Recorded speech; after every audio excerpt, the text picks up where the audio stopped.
Olá, queridos irmãos e amigos, aqui estamos uma vez mais ao vosso encontro para mais uma lição deste trimestre do Evangelho de Marcos e já vamos para a lição número 6, o tempo passa, e nesta lição 6 nós estudaremos todo o capítulo 7 do Evangelho de Marcos e também uma parte do capítulo 8. Iremos ver a importância daquilo que Jesus fez e ensinou, não só para aquele tempo, mas também, obviamente, a pensar em nós hoje. Mais uma vez conto com a colaboração do irmão José Eloy, a quem eu vou pedir, por favor, que possa orar para nós termos a direção do Espírito Santo em mais uma recapitulação desta lição. Querido Pai que estás nos céus, abençoa neste momento todos aqueles que irão ouvir esta lição, que seja uma bênção espiritual para todos, querido Pai. Amém. Que a compreensão da Tua Palavra seja maior, mais profunda, o desejo de a viver também seja mais profundo e que todos nós possamos sentir o desejo de partilhar com outros aquilo que sabemos, Senhor. Amém, Senhor. Abençoa com o Teu Espírito Santo o pastor Paulo Cordeiro e a mim, e abençoa todos aqueles que irão ouvir. Nós te pedimos e agradecemos em nome e pelos méritos daquele que é o nosso Redentor, o Senhor das nossas vidas, o Senhor Jesus Cristo. Amém, Senhor. Amém, Senhor. Muito bem, então nós temos então aqui mais uma lição que dá seguimento, portanto, ao estudo do Evangelho de Marcos e particularmente nesta semana nós temos aqui o capítulo 7 e aqui, irmão José Eloy, Jesus entrou mesmo em choque direto quase com os líderes religiosos da sua época, não é?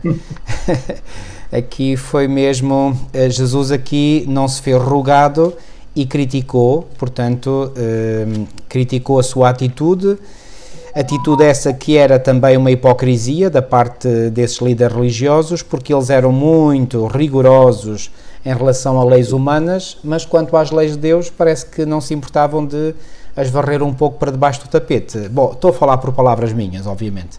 Era isto ou não era mais ou menos? Exatamente, para nós compreendermos bem então o assunto, eu vou ler rapidamente os versículos do capítulo 7 de Marcos, desde o versículo 1 até ao versículo 13. Vamos lá. Ora, reuniram-se a Jesus os fariseus e alguns escribas vindos de Jerusalém. Mais uma vez, eles já andavam sempre atrás de Jesus. Isto é incrível, realmente é impressionante. Parece que eles não tinham mais nada que fazer, não é? Se não andar atrás de Jesus. Ai, meu Deus, isto é impressionante, de facto. E vendo que alguns dos discípulos dele comiam o pão com as mãos impuras, isto é, por lavar, pois os fariseus e todos os judeus, observando a tradição dos anciãos, não comem sem lavar cuidadosamente as mãos quando voltam da praça, não comem nem sem se aspergirem, e há muitas outras coisas que receberam para observar, como a lavagem de copos, jarros e vasos de metal e camas. Então, interpelaram-no os fariseus e os escribas, dizendo: por que não andam os teus discípulos de conformidade com a tradição dos anciãos, mas comem com as mãos por lavar? Respondeu-lhes Jesus: basta, bem profetizou Isaías a respeito de vós, hipócritas, como está escrito: este povo honra-me com os lábios, mas o seu coração está longe de mim.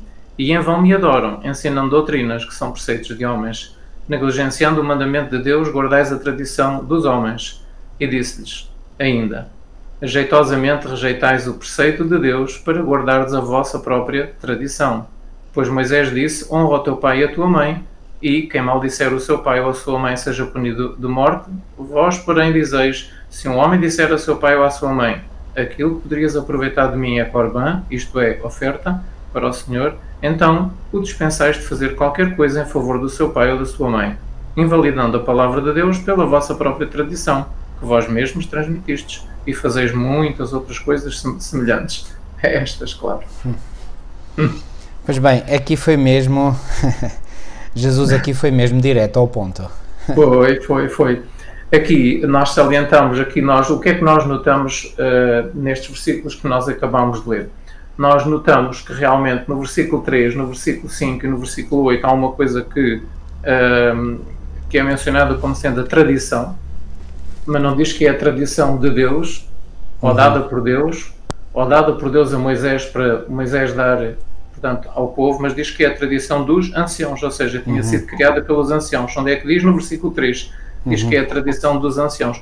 E no versículo 5 torna a dizer que é a tradição dos anciãos, não é de Deus. Aqui na minha versão fala dos antigos em vez de anciãos, é a mesma coisa.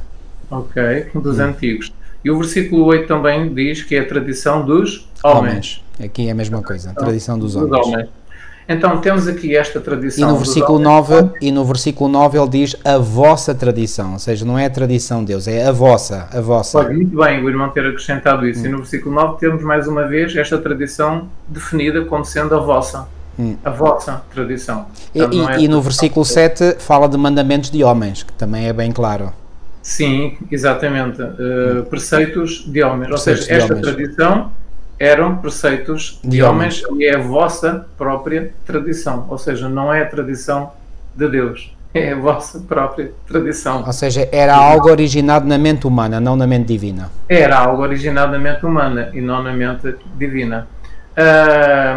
Outra coisa que eu queria aqui salientar, e portanto quando eu sorri, quando eu li os versículos, está implícito aqui, no versículo 5, estes fariseus e estes escribas que vieram de Jerusalém para o espiar, disseram assim: porquê? Porquê é que não andam os teus discípulos em conformidade com a tradição dos anciãos? Portanto, este porquê, eles queriam discussão, eles queriam guerra, eles queriam, portanto, movidos por Satanás, eles queriam causar dificuldades a Cristo e causar dificuldades à pregação que Cristo estava a fazer. No Desejar Todas as Nações, no capítulo 42, tem um parágrafo que eu gostei muito e que diz assim,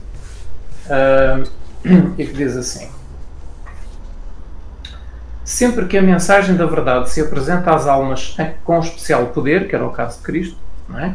Satanás, agora prestem bem atenção, Satanás suscita os seus instrumentos para disputarem sobre qualquer ponto de só menos importância.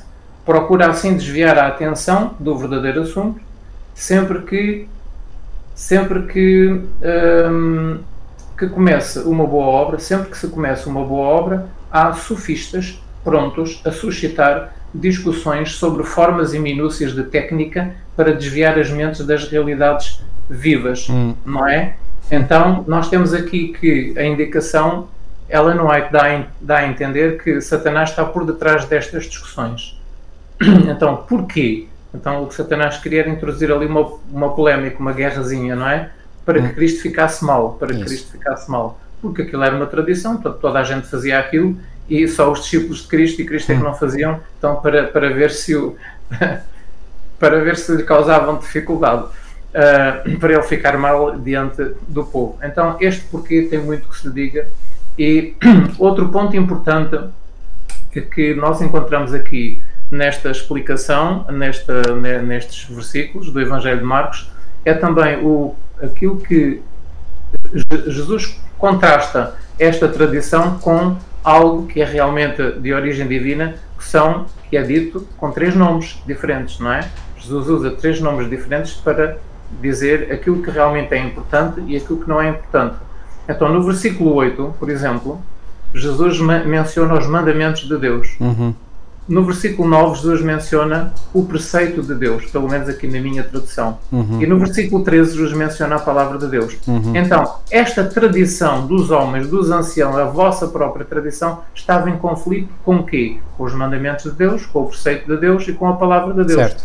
Jesus foi bem claro, e quem estava a ouvir entendeu que aquilo não tinha nada a ver com a palavra de Deus, aquilo não tinha nada a ver com os preceitos que Deus tinha dado a Moisés, não tinha nada a ver com os mandamentos que Deus tinha dado ao seu povo, mas eram os tais preceitos dos homens. Então Cristo aqui é bem claro e qualquer pessoa, qualquer cristão que ler estes versículos vê que realmente Jesus fazia sempre uma distinção entre aquilo que era originado pelos homens e aquilo que era originado por Deus. Irmão, se me permita, eu quero crer que muitas das pessoas que terão ouvido estas palavras de Jesus até ficaram surpreendidos, porque para eles aquilo que os escribas e fariseus ensinavam era tudo de Deus, não é? De Deus, e portanto, eis que agora este mestre, digamos, se arroga, não é?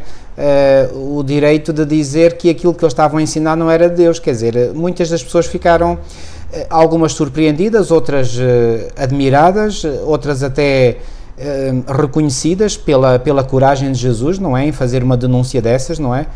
porque a maior parte das pessoas acreditava que tudo aquilo vinha de Deus, não é? Era de Deus. E eu estou a enfatizar isto porque hoje não é diferente. Há muitas pessoas hoje que acreditam, portanto, que tudo aquilo que é ensinado pelos líderes religiosos, enfim, de denominações apelidadas de cristãs, vem diretamente de Deus, quando muitas coisas, e nós sabemos, das igrejas, enfim, da cristandade, são preceitos de homens e não preceitos de Deus. Não é? Exatamente, exatamente. Então Jesus contrasta tudo isso com a tradição. Eles queriam que Jesus ficasse mal dentro do povo, não é? Mas quem acabou por ficar mal foram eles. Exatamente. Porquê? Porque afinal o povo começou a pensar e aprendeu que pela primeira vez veio à sua mente a hipótese de que aquilo não eram mandamentos que Deus tinha dado, não é? Então não eram mandamentos de Deus, não eram preceitos de Deus, não era a palavra de Deus para o povo, não é? Deus tinha dado estes preceitos, sim, para os sacerdotes no templo, quando entravam no santuário, tinham que se banhar com água, tinham que se lavar com água as mãos. Daí haver aquela bacia da purificação entre o altar dos holocaustos e a tenda da congregação.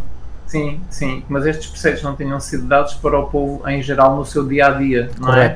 Se bem que isto fosse uma coisa útil, lavar as mãos antes de comer é uma coisa útil, é uma coisa boa, não é?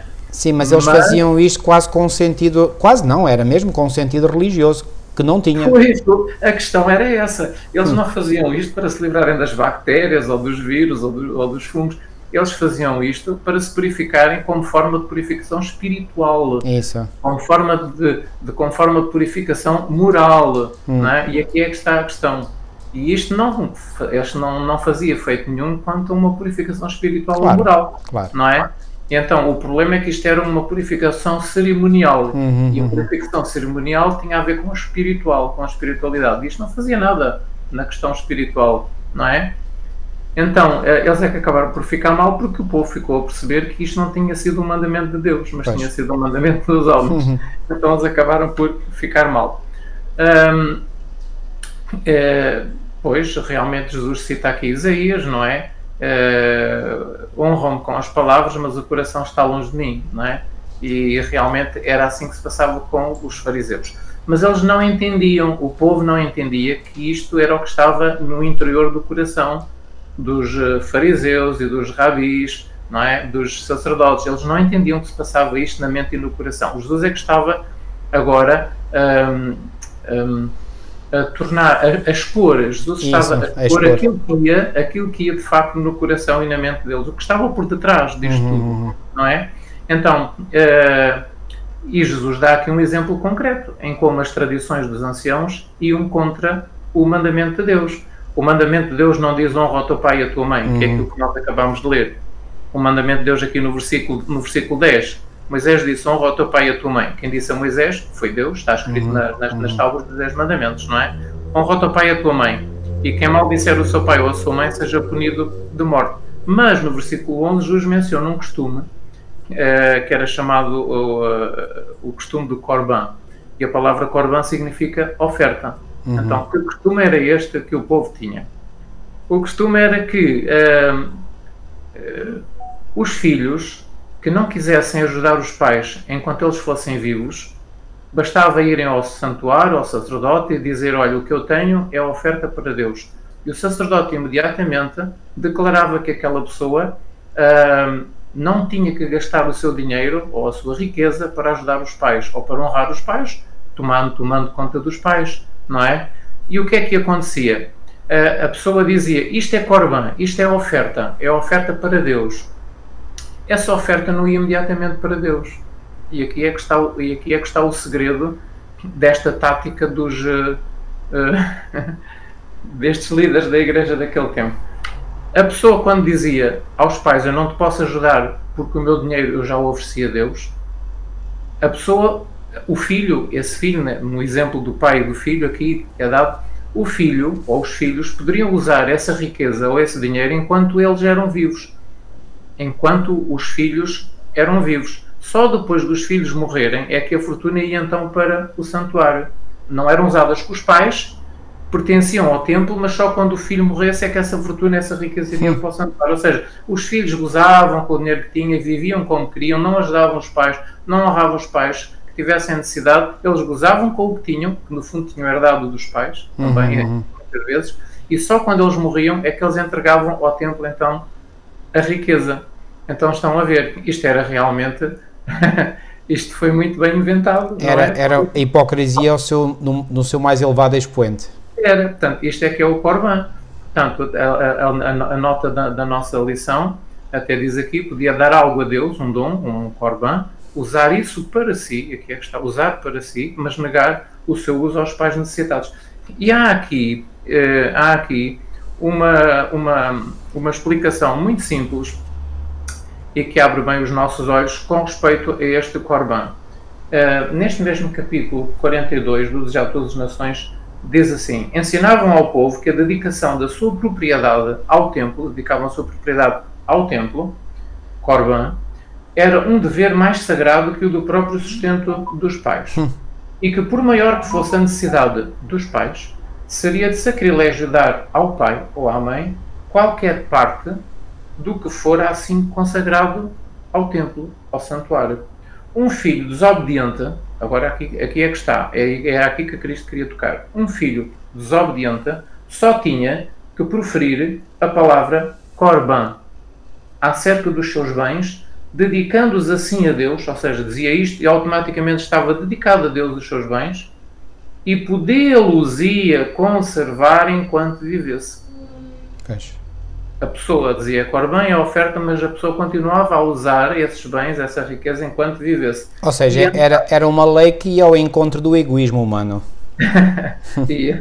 E ao encontro do egoísmo da pessoa, desse filho, desobediente, e ao encontro do egoísmo dos sacerdotes também. E dos fariseus também.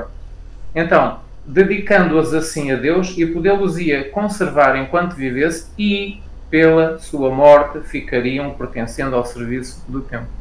Estão a ver, enquanto vivesse usava tudo, nem se importava com os pais, não.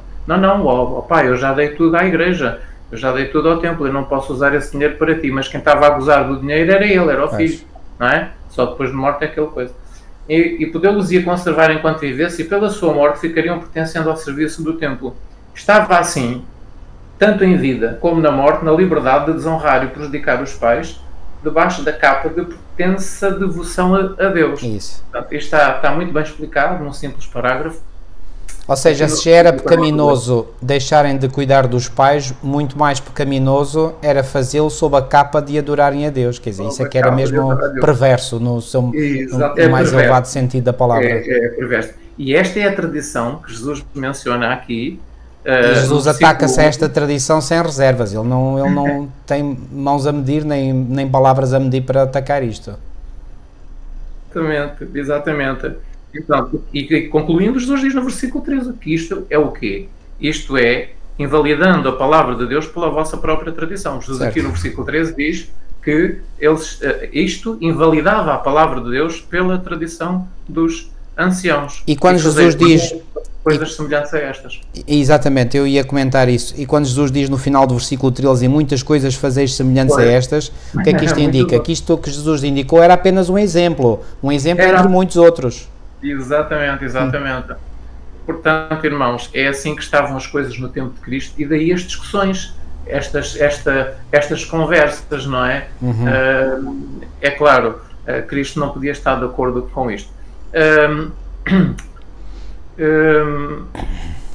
Já agora, eu gostaria de chamar a vossa atenção para um pormenor muito interessante.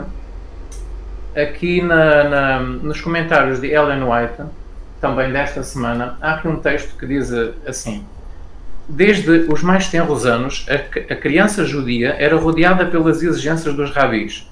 Prescreviam-se regras rígidas para cada ato, até nos mais pequeninos pormenores da vida.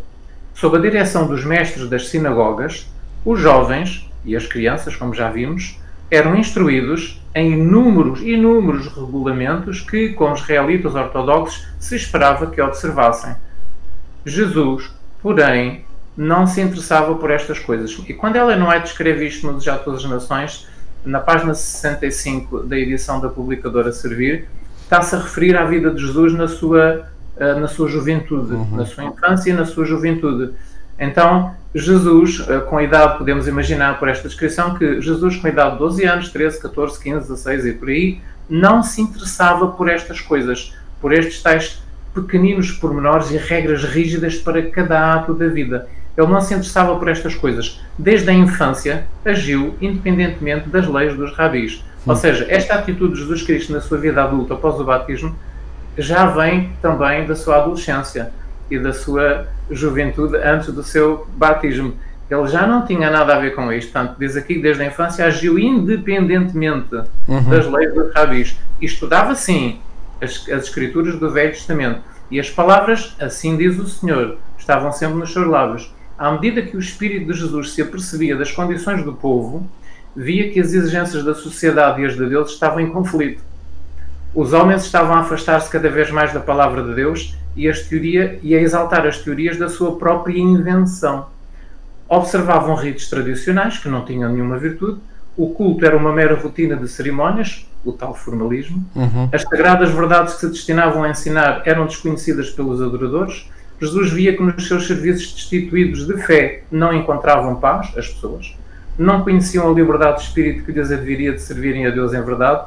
Jesus viera para ensinar o significado do culto a Deus e não podia aprovar a mistura das exigências humanas com os preceitos divinos. Portanto, eu li isto está aqui nos comentários de Ellen White, na página 40.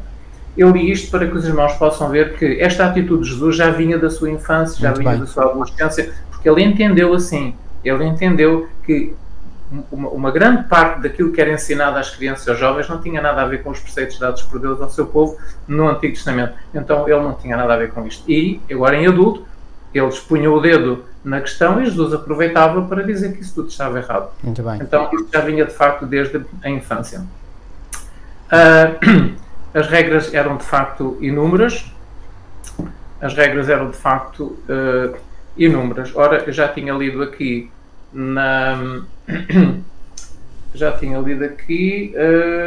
já agora eu quero ler para os irmãos também um outro comentário de Ellen White aqui, que vem na lição desta semana, na página 41, e que diz assim: entre as observâncias mais tenazmente acentuadas estava a da purificação cerimonial. A negligência das formalidades observadas antes de comer era considerado um pecado odioso, que devia ser punido tanto neste mundo como na vida futura. E julgava-se também que era uma virtude destruir o transgressor. Isto realmente é ir longe demais, não é? Era uma virtude destruir aquele que desobedecesse a estas regras. Isto era aquilo que era ensinado no tempo de Cristo. As regras relativas à purificação eram muitas. O período de uma vida, agora ouçam bem, o período de uma vida, 60, 70 anos, sei lá, mal daria para uma pessoa aprender essas regras todas. Isto é incrível. A vida dos que procuravam observar as exigências dos rabis era uma longa luta contra a contaminação cerimonial, uma interminável série de lavagens e purificações. Enquanto o povo se ocupava com insignificantes distinções e observâncias não exigidas por Deus, a atenção afastava-se dos grandes princípios da sua lei. Cristo e os discípulos não observavam estas lavagens cerimoniais e os espias tomaram esta diligência como pretexto para os acusar. Na presença da multidão, que era isso que lhes interessava, claro, disseram: porque é que transgridem os teus discípulos a tradição dos anciãos? Portanto, aqui vemos aqui mais um texto de Ellen White, e se nós fôssemos consultar os livros dos judeus, se fôssemos consultar uma enciclopédia, se fôssemos consultar um livro que trata destes assuntos, com certeza iríamos encontrar a mesma coisa. O quê? As regras eram tantas, que uma vida, dificilmente o período de uma vida daria para aprender aquelas regras todas, não é? Era uma longa luta contra a contaminação cerimonial. Era interminável série de lavagens. Então vemos o porquê de Jesus dizer estas coisas, não é? Nesta altura em que eles o acusavam de estar a transgredir as leis de Deus, que não eram de Deus, eram as leis dos anciãos, eram as leis dos homens. E mais uma vez, como o irmão disse já muito bem, eu quero enfatizar, eles quiseram dar show, não é? Quiseram um espetáculo, não é? Diante do povo, mas eles é que saíram a perder. Porque Jesus aproveitou, e era uma acusação que eles é que faziam, não é? Para mostrar que essas regras de origem humana não têm valor algum. Portanto, o que importa é aquilo que é de origem divina. E volto a dizer, portanto, isto é uma enorme lição para nós, porque aquilo que aconteceu com, digamos, o povo de Deus do Antigo Testamento vai acontecer novamente com o povo de Deus no Novo Testamento, ou seja, e nós sabemos que a Igreja, ao entrar na apostasia predita pelo apóstolo Paulo, em 2 Tessalonicenses 2:3, caiu exatamente no mesmo erro que tinha caído, portanto, o povo de Deus do antigo Israel. Portanto, novamente começaram a formar tradições, regras de origem humana, regulamentos que chegam até aos nossos dias. Portanto, se Jesus vivesse hoje entre nós, diria exatamente o mesmo para os líderes religiosos do nosso tempo que disse aqui aos líderes religiosos do seu tempo. Era a mesma coisa. Após a morte dos apóstolos, as coisas começaram a entrar dentro da Igreja, não é? Isso. Começaram a entrar, as coisas começaram a mudar e introduziram-se muitas coisas. E na cristandade atual essas coisas ainda existem. E o pior de tudo é que essas regras humanas não são um acrescento àquilo que Deus ditou, mas vão mesmo contra aquilo que Deus indicou. Isso é gravíssimo, não é? Portanto, isto vemos aqui o espírito. Quem é o espírito verdadeiramente está por detrás? É o espírito do anticristo, ou seja, daquele que está contra Cristo ou daquele que quer estar no lugar de Cristo porque se quer fazer adorar ele próprio. Exatamente. Ou quer que os outros o adorem. Isto é claríssimo. O irmão mencionou aí, portanto, que hoje existe a mesma coisa, portanto, e temos aqui um texto também na lição desta semana que mostra exatamente isto. O comentário de Leno é também na página 41, nos comentários desta semana. Não cessou ainda a substituição dos preceitos de Deus pelos dos homens. Pois. Mesmo entre os cristãos, há instituições e costumes que não têm melhor fundamento do que as tradições dos anciãos e dos judeus. Pois. Instituições e costumes. Olha, uma dessas instituições é a santidade do domingo. Exatamente. Não é o sábado, não é o domingo, mas sim o sábado. Então, essa é uma dessas instituições que substituíram a verdadeira instituição ao longo dos séculos. Estas instituições, baseadas em autoridade meramente humana, têm suplantado as de indicação divina. O domingo substituiu o sábado. Isto é um exemplo. Os homens agarram-se às suas tradições e reverenciam os seus costumes, nutrindo ódio, ainda por cima. Pois este era o problema. Eles também nutriam ódio contra Cristo. Os homens agarram-se às suas tradições e reverenciam os seus costumes, nutrindo ódio contra os que procuram mostrar-lhes que estão em erro. Este é o problema grave também, muito, muito grave. E depois perseguem, torturam, matam. Hoje, quando chamamos a atenção para os mandamentos de Deus e fé de Jesus, vemos a mesma inimizade que se manifestava nos dias de Cristo. Então, Satanás atua sempre da mesma maneira. Sempre. Os anjos caídos no mundo invisível estão sempre a atuar na mente e no coração das pessoas. Na cristandade que se afastou da verdade bíblica, então eles comportam-se da mesma maneira porque o espírito que os instiga é o mesmo. Não é? Exato. Existe aqui um texto que nos mostra também aquilo que se passava nos dias de Cristo, também na página 41 dos comentários de Ellen White. O aparente zelo dos sacerdotes e rabis era um fingimento. Quer dizer, nós pensamos assim, então, mas coitados, eles eram tão zelosos para fazer a vontade de Deus e Cristo repreendeu-os, ele deveria ter um pouco mais de compreensão para este zelo que eles tinham pelas coisas de Deus, não era? O aparente zelo dos sacerdotes e rabis era um fingimento para encobrir o seu desejo de se engrandecerem a si mesmos. O povo era enganado por eles. Os líderes da igreja daquele tempo. O povo suportava pesados fardos que Deus não impusera. Os próprios discípulos de Cristo não estavam inteiramente livres desse jugo posto sobre eles pelos preconceitos herdados e pela autoridade dos rabis. Eu estou a ler no último parágrafo da página 41. Manifestando agora o verdadeiro espírito dos rabis, Cristo, ou seja, expondo, a ideia aqui é expor, expondo agora ao verdadeiro espírito dos rabis, Cristo procurava livrar da escravidão da tradição todos os que na verdade desejassem servir a Deus. E então disse, hipócritas. Ou seja, o zelo que eles tinham aos olhos do povo, eram zelosos, eram muito amigos de Deus, mas Jesus chama a isto tudo, e ele chama a hipocrisia. Isto tudo, no versículo 6 de Marcos 7, hipócritas. Então o que é que estava por trás destas tradições? Hipocrisia, fingimento. que eles pretendiam outra coisa, mas não agradar a Deus, não era isso, havia outra coisa por trás. Então, isto era hipocrisia. Portanto, estas são as ideias principais que nós podemos aprender aqui na lição do domingo. E eu creio que, irmão, uma citação que vem aqui na lição de sexta, e já passaria aqui, porque nós não seguimos necessariamente, quer dizer, procuramos seguir a cronologia da lição, mas se virmos que há, portanto, aqui interesse... Sim. E aqui, na primeira citação de sexta-feira, diz aqui, ainda hoje, tal como outrora, este subtil e enganador pecado encontra-se espalhado entre os seguidores do Nosso Senhor. Na cristandade de hoje. Exatamente. Ou seja, entre todos aqueles que professam o nome de Cristo. Quantas vezes o nosso serviço para Cristo e a nossa comunhão uns com os outros são manchados porquê? Pelo desejo oculto, porque não é revelado a outros, de exaltar o eu. Exaltar o eu, pois aí é que está o problema. E de onde é que isto proveio, este sentimento? Precisamente de Lúcifer. Ok? Ou seja, sem nos apercebermos, este pecado oculto pode estar a manchar as nossas ações em favor de Deus e dos outros. Quão pronto é o pensamento em se congratular consigo mesmo e o desejo da aprovação humana. Este desejo da aprovação humana é algo terrível. Porque todos nós, seres humanos, de uma forma ou de outra, nós sentimos este desejo de aprovação humana.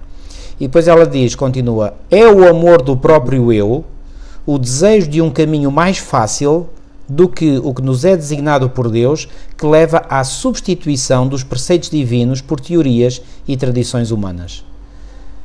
Portanto, não poderia ser mais claro. Portanto, aquilo que animou o coração dos líderes eclesiásticos do tempo de Jesus, que anima muitos líderes eclesiásticos dos nossos dias e que pode também estar presente no nosso coração, e portanto não devemos afastar essa hipótese de forma alguma, é portanto o desejo da aprovação humana, é o amor do próprio eu, é o desejo de um caminho mais fácil do que aquele que nos é designado por Deus, porque aquele caminho que é designado por Deus implica necessariamente uma renúncia própria, implica uma crucificação do eu, e nós muitas vezes não queremos que isso aconteça porque nos dói, nos magoa, não é? Então queremos o caminho mais fácil, porque o caminho de Deus é um caminho estreito, é um caminho difícil. Exatamente. Guardamos o resto do texto para outro dia da semana. Portanto, ok, e vamos passar, portanto, agora à parte de segunda-feira. E aqui, portanto... Jesus fala na verdadeira contaminação. Isso, é os versículos 14 e 19. E eu posso ler, e chamando outra vez a multidão, disse-lhes, ouvi-me vós todos e compreendei. Nada há fora do homem que entrando nele o possa contaminar, mas o que sai dele, isso é o que contamina o homem. Se alguém tem ouvidos para ouvir, ouça. E Jesus ficou-se por aqui. Agora, o versículo 17 comenta o seguinte, depois, quando deixou a multidão e entrou em casa, os seus discípulos o interrogavam acerca desta parábola.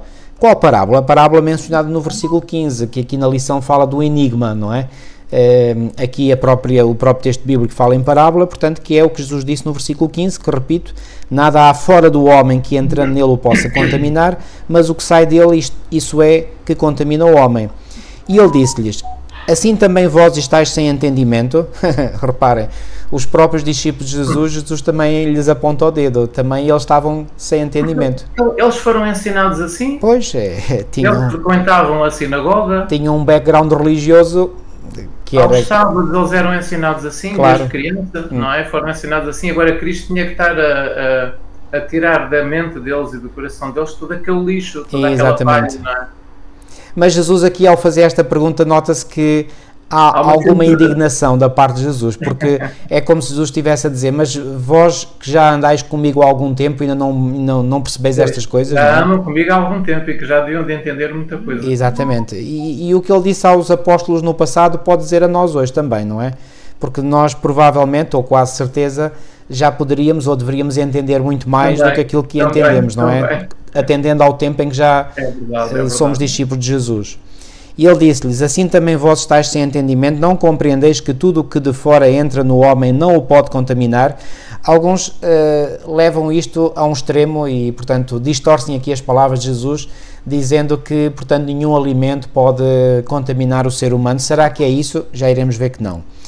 Porque não entra no seu coração, mas no ventre, e é lançado fora, ficando puras todas as comidas. Cá está, e este texto parece que Jesus está aqui a falar de comidas. Não, não é o caso. Versículo 20, e dizia, o que sai do homem, isso contamina o homem.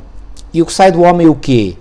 Versículo 21, porque do interior do coração dos homens saem os maus pensamentos, os adultérios, as prostituições, os homicídios, os furtos, a avareza, as maldades, o engano, a dissolução, a inveja, a blasfémia, a soberba, a loucura. Todos estes malos procedem de dentro e contaminam o homem.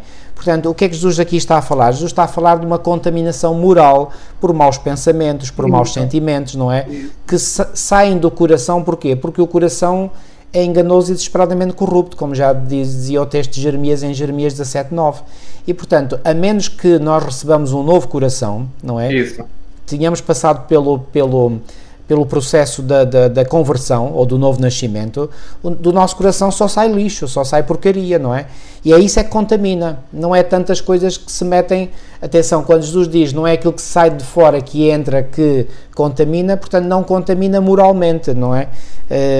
E aqui eu achei muito interessante o comentário do autor, aqui na lição de segunda-feira, dia 5 de agosto, e ele diz...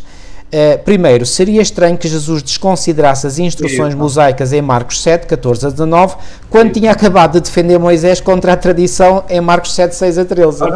Quer dizer, seria uma contradição total de Jesus, não é? Portanto, ele estava a falar contra a tradição dos anciãos, ou contra a tradição dos antigos, e estava a enaltecer a lei mosaica, a lei de Moisés, ou melhor, a lei de Deus comunicada através de Moisés. E de repente ele iria falar contra a lei mosaica? Não pode ter. Não faria sentido. Não pode ter esse sentido. Não pode, tem que ser outro. Segundo, a própria tradição que os fariseus estavam a promover não tem base no ensino do Antigo Testamento, ou seja, tudo aquilo que eles estavam a ensinar não tinha nenhuma base escriturística na lei de Moisés. Não está escrito. Não está escrito, exatamente. As leis alimentares, pelo contrário, têm, ou seja, está escrito como base. Terceiro ponto. O que Marcos 7,19 quer dizer quando afirma que Jesus purificou todos os alimentos, não é que as leis alimentares estão abolidas, mas sim que a tradição da contaminação por toque, que os fariseus tinham inventado, era invenção deles, era inválida. Isto, por exemplo, é aquela falsa noção de que se pudesse ficar contaminado ao entrar em contacto com gentios, então também se podia ficar contaminado mediante o contacto com alimentos que eles tinham tocado. Então, estes 3 pontos aqui mostram claramente, portanto, que Jesus aqui está a falar, portanto, não está a ir contra aquilo que estava escrito na lei mosaica, nomeadamente as leis sobre os animais limpos e impuros. Não, ele está a falar, portanto, de coisas que os judeus tinham inventado, não é? E que não tinham nenhuma base escriturística. Eu creio que isto não poderia ser mais claro. E depois, ele apresenta, então, uma lista de vícios que começa com pensamentos malignos e que depois termina em ações malignas. E ele diz que isso sim é que contamina o ser humano. E, efetivamente... Exatamente. Isso mesmo. Não poderia ser mais claro. Então, Jesus, ainda achei aqui interessante que quando Jesus faz referência ao 5º mandamento em Marcos 7,10, quando diz, porque Moisés disse, honra a teu pai e a tua mãe, é incluída na lista dos vícios, todos os mandamentos da segunda tábua do Decálogo. E em Marcos 7, portanto, Marcos 7,7, quando Jesus se refere à adoração vã, infringe o que está no coração dos primeiros 4 mandamentos do Decálogo. Então, repito, em Marcos 7,7, quando Jesus diz, em vão porém me honram, ensinando doutrinas que são mandamentos de homens, não é? Aqui, portanto, Jesus está a pôr a lei de Deus, ou os mandamentos da lei de Deus que nos levam à adoração a Deus, em primeiro lugar, e depois a partir do versículo 10, quando fala honra a teu pai e a tua mãe, está a falar do primeiro mandamento da segunda tábua. Então, quer num caso, quer num outro, Jesus está a defender a totalidade dos mandamentos de Deus, rejeitando por completo os mandamentos de homens. Exatamente. Portanto, Jesus é um defensor da lei de Deus, não dos homens. Sem dúvida, sem dúvida. O que eu acho aqui também, outro pensamento que eu acho que é interessante nisto tudo, é que eles estavam muito preocupados em lavar para não se contaminarem espiritualmente, não é? Era tal questão cerimonial. É interessante que Jesus diz, aquilo que contamina é o que sai do homem, o que sai do coração. E ele diz isto 2 vezes. Ele diz isto no verso 15 e diz no verso 20. Não é? O que contamina é o que sai do homem. E depois ele diz o que sai do coração, não é? É o que sai do coração. E depois ele diz, o interessante agora, ele diz de dentro do coração, o verso 21, não é? Isso. Portanto, 15, versículo 15, versículo 20 é o que sai ou contamina. E no versículo 21 ele diz é o que sai do coração. Pronto. E agora, o que eu acho aqui interessante é que Jesus agora aponta para eles e diz que o que eles estavam a fazer com Cristo, isso é que contamina.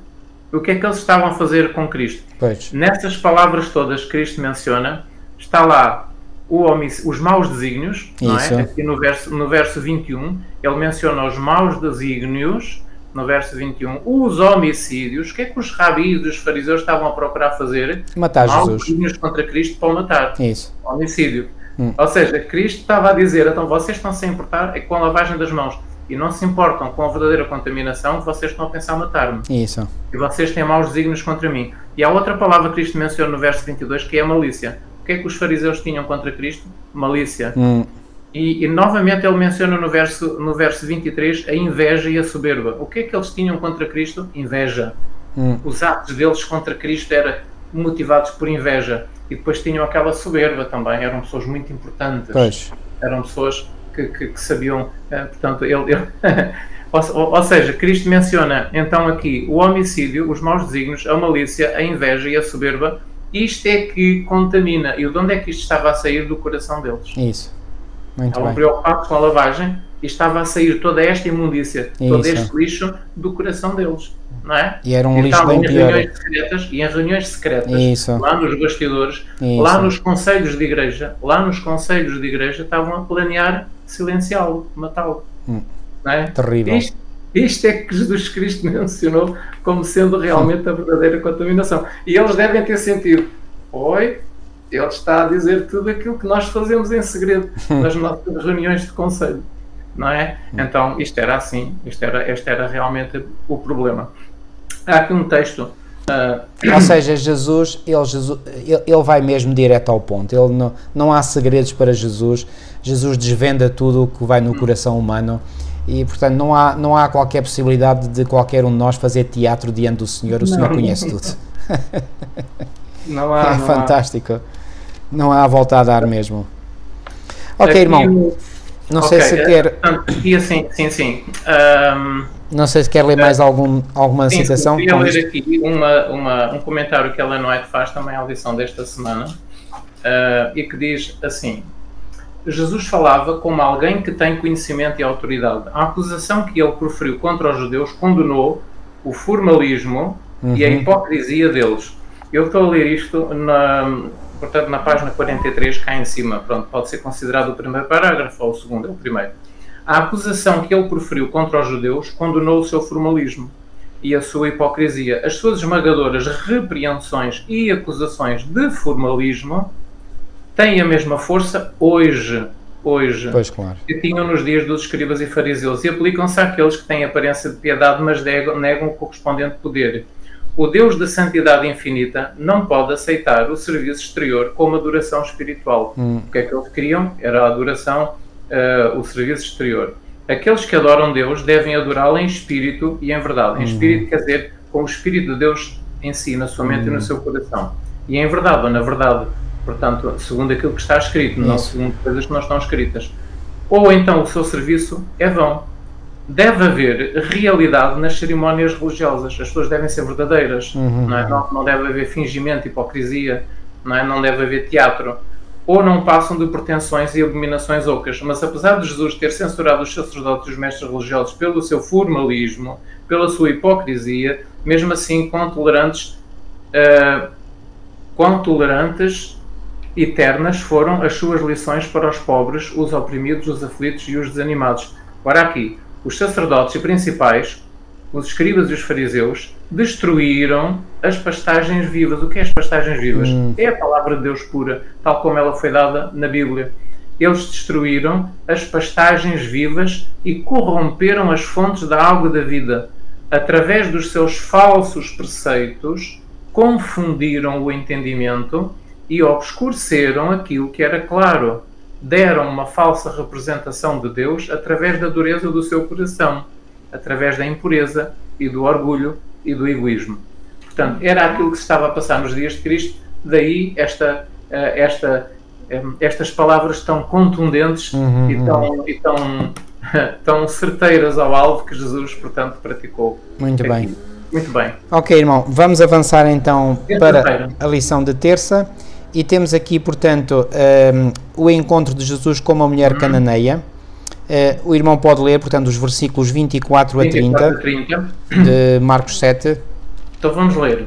Levantando-se, partiu dali para as terras de Tiro, e tendo entrado numa casa, queria que ninguém o soubesse, no entanto não pôde ocultar-se. Porque uma mulher, cuja filhinha estava possessa de espírito imundo, tendo ouvido a respeito dele, veio e prostrou-se-lhe aos pés. Esta mulher era grega, de origem cirofenícia, e rogava-lhe que expelisse da sua filha o demónio. Mas Jesus disse-lhe: deixa primeiro que se fartem os filhos, porque não é bom tomar o pão dos filhos e lançá-lo aos cachorrinhos. Ela, porém, lhe respondeu: sim, senhor, mas os cachorrinhos debaixo da mesa comem das migalhas das crianças. Então lhe disse: por causa desta palavra podes ir, o demónio já saiu da tua filha. Voltando ela para casa, achou a menina atirada sobre a cama, pois o demónio a deixara. Linda história. Há aqui pormenores também muitíssimo interessantes. Diz aqui: levantando-se dali, foi para os termos de Tiro e de Sidom. E levantando-se dali de onde? Bom, nós vemos que Jesus, portanto, estava junto ao mar da Galileia, não é? Isso. Exercendo o seu ministério. E agora ele vai para os termos de Tiro e de Sidom. Ora, isto é na costa mediterrânea, portanto, era numa região da antiga Fenícia. Ok? Isso. E entrando numa casa não queria que alguém o soubesse. Já vimos este aspecto, portanto, logo na primeira lição. Portanto, Jesus não queria muita divulgação do seu ministério, com receio de que isso pudesse ser um entrave a esse mesmo ministério. Exatamente, okay. Muito bem, é isso mesmo. Mas não pôde esconder-se. E não pôde esconder-se porquê? Porque essa mulher tinha um espírito imundo, cuja filha, melhor dito, tinha um espírito imundo, ouvindo falar dele, foi e lançou-se aos seus pés, e portanto isto foi notório, certamente, portanto, entre as pessoas.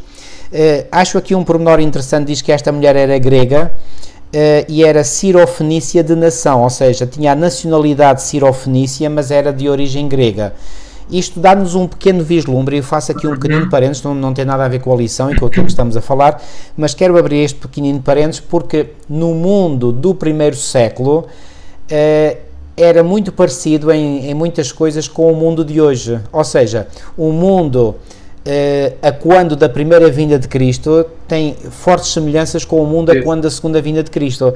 Havia muita migração de pessoas de um lado para o outro. Portanto, esta mulher era de origem grega, no entanto tinha ido viver para uma outra parte do mundo.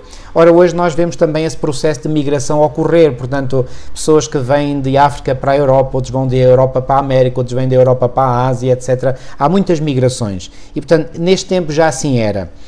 E ela estava aflita, portanto, pela sua filha, e então pediu ao Senhor que expulsasse da sua filha o demónio.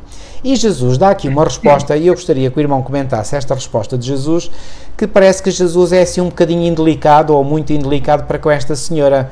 Será que foi mesmo? Muito bem, vamos então aprofundar, vamos lá ao fundo disto. Ok. O que é que Jesus fala assim? E porque é que ele foi para ali, não é? Para a Fenícia. Os irmãos sabem que a Fenícia era aquilo que antigamente era conhecido como terra dos cananeus também. Portanto, os cananeus e a Fenícia. Pronto. Então, porque é que Jesus foi para a Fenícia? Jesus tinha algum objetivo nisto?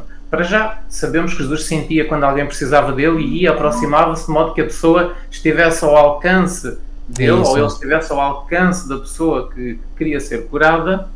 E Jesus então fazia por se aproximar para que a pessoa tivesse a oportunidade de obter pela fé a cura, aquilo que necessitava. Ou seja, no fundo, resumindo isto, não eram tantas pessoas que iam à procura de Jesus, mas Jesus ia à procura das pessoas sinceras, não era? Era também. Quando ele sentia que as pessoas estavam numa situação em que seria difícil para elas chegar até Cristo, quando Jesus pressentia isso e sabia isso, o Espírito Santo dizia, os anjos diziam isso, o Senhor ia lá. Falavam à sua mente, ao seu pensamento, ao seu coração, o Senhor então ajudava essas pessoas a chegarem perto dele. Não é? Então, este era um desses casos, não é? Então, vamos lá ver. Então, no capítulo 43 do Desejo das Nações, nós temos aqui alguns textos muito interessantes. Porque é que Jesus foi para a Fenícia? Jesus foi para a Fenícia para preparar os discípulos para a missão que lhes seria confiada. Então, Cristo iria confiar aos discípulos uma missão quando ele ascendesse aos céus, certo? e era necessário ir para a Fenícia para preparar os discípulos, era: ao procurar esta região, Jesus esperava encontrar o retiro que não conseguiram obter em Betsaida para ensinar os discípulos. O retiro. Agora, Cristo, já vamos lá a este ponto, que Cristo queria preparar os discípulos e dar algumas lições aos discípulos. Agora, um outro motivo: Cristo conhecia a situação desta mulher. Isto está também no capítulo 43 do Desejar de Todas as Nações. Cristo conhecia a situação desta mulher. Ele sabia, tão longe, a muitos quilómetros de distância, sabia que esta mulher o queria ver. E colocara-se no caminho desta mulher. Yes, cá está. Então isto realmente é maravilhoso, é o amor, não é? Que realmente... 1 de João 4,19 não diz que nós o amamos porque ele nos amou primeiro, ou seja, a iniciativa parte dele, não é? A iniciativa parte dele. Mitigando a dor desta mulher, poderia dar uma viva representação do que ele pretendia ensinar aos discípulos. Cristo queria ensinar algo aos discípulos e, ao fazer a cura desta mulher, Cristo queria ensinar aos discípulos uma lição que fazia parte da preparação deles para o ministério futuro, quando Cristo já não estivesse entre eles. Não é? Para esse fim, levar os discípulos àquele lugar, na Fenícia, na zona de Tiro, na zona da cidade de Tiro. Desejava que os discípulos vissem a ignorância existente em aldeias e cidades vizinhas da terra de Israel, ou seja, em terras pagãs, que não eram crentes no Deus de Israel. Queria que eles vissem a ignorância que existia naquelas localidades, naquelas vilas e aldeias. O povo, quem se dera todo o ensejo de compreender a verdade, desconhecia as necessidades dos que os rodeavam. Ou seja, o povo de Israel estava tão fechado em si que eles não se apercebiam das necessidades do mundo pagão à sua volta. Esforço algum se fazia para ajudar as almas em trevas. Os judeus não faziam esforço para ajudar as almas em trevas nas terras pagãs. O muro de separação, criado pelo orgulho judaico, impedia os próprios discípulos de se compadecerem do mundo pagão. Cumpria, porém, derrubar estas barreiras. Porque é que Jesus foi para ali? Para ensinar os discípulos que estas barreiras deveriam ser derrubadas e não deveriam existir. Ou seja, tu és um pagão, eu sou um judeu, eu não falo contigo, eu não como contigo, eu não misturo contigo, eu sou judeu, descendente de Abraão, e tu és um pagão. Então, Cristo queria mostrar a eles que havia um grande trabalho a fazer pelos pagãos. Eles não podiam estar ali na sua terra, não é? Havia um grande trabalho a fazer pelos pagãos. Já agora, só um pormenor geográfico. Essa terra da Fenícia corresponde ao Líbano de hoje, ao território do Líbano, mais ou menos. Exatamente. É banhado pelo lado oriental do Mediterrâneo. Isso. Exatamente. Exatamente. Líbano, muito bem. E existe aqui um outro texto, um outro parágrafo, em que Ellen White diz assim... Cristo não atendeu imediatamente a súplica da mulher, aquilo que o irmão disse. Porque é que Jesus reagiu assim, de maneira fria, com estas palavras? Parecia que não estava interessado em curar a senhora, não é? Cristo não atendeu imediatamente a súplica da mulher. Recebeu esta representante de uma raça desprezada pelos judeus, como teriam feito os judeus. Isso. Assim procedendo, era o seu intuito impressionar os discípulos quanto à maneira fria e insensível com que os judeus tratariam um caso assim. Se entrassem em contacto com um caso assim, o que seria difícil, eles não se misturavam. O que fez ilustrando com o acolhimento dispensado à mulher. E quanto ao modo compassivo, porque desejava que tratassem com essas aflições dos pagãos, segundo o exemplificou na atenção que posteriormente lhe deu ao pedido. Então, o que é que Jesus quis mostrar? Que essas pessoas que eram pagãs, também Deus queria salvá-las. Deus queria mostrar o seu amor a elas e que deveria de haver compaixão, carinho, amor, simpatia para com essas pessoas, porque eles não conheciam a verdade. Então tinham que conhecer a verdade, tinham que conhecer o amor, o caráter de Deus. Então o trabalho dos discípulos era também em favor dessas pessoas. Então Cristo mostrou, em primeiro lugar, a reação má que os discípulos teriam no futuro caso encontrassem um caso desses, mas Jesus mostrou-lhes que não é esta reação negativa que vocês devem ter. Vocês devem mostrar a carinho e a simpatia e ajudar a pessoa em necessidade. Esta foi a lição que Cristo quis transmitir também. E ainda existe um outro parágrafo também, onde Ellen White diz assim: foi esse o único milagre que Jesus operou nessa viagem. Fora para a realização desse ato que ele se dirigir às fronteiras de Tiro. Ou seja, ele foi para lá, para Tiro, só para fazer aquele milagre. Só aquele milagre. Para ajudar a senhora, sim, e também para dar uma lição aos discípulos. Desejava dar alívio à mulher aflita, deixando ao mesmo tempo, na sua obra, um exemplo, segundo motivo, o exemplo da misericórdia para com a filha de um povo desprezado pelos judeus, para benefício dos discípulos, quando não mais estivesse com eles. Então, Jesus quis mostrar que os discípulos deveriam ter misericórdia para com os não-judeus, depois, quando eles iniciassem o seu ministério, quando Jesus Cristo ascendesse aos céus. Desejava levá-los a sair da exclusividade judaica, interessantes em trabalhar por outros além do seu próprio povo. E para terminar, temos aqui um outro parágrafo onde está escrito assim: este ato abriu o espírito dos discípulos, resultou. A lição que Cristo queria dar resultou. Este ato abriu o espírito dos discípulos mais amplamente para o trabalho que estava diante deles entre os gentios. Viram um campo vasto de utilidade fora da Judeia. Eles viram pela primeira vez, afinal há tanto para fazer fora da Judeia. Pessoas a quem podemos pregar o Evangelho. Viram almas suportando dores ignoradas pelos mais altamente favorecidos. Entre os que tinham sido ensinados a desprezar, achavam-se almas ansiosas do auxílio do poderoso médico, famintas da luz da verdade, tão abundantemente dada aos judeus. Então, esta era a lição que Cristo queria dar aos discípulos. Não tratem esta gente assim, de maneira tão fria. Derrubem essa barreira que existe entre vocês e eles. Não serve para a salvação deles.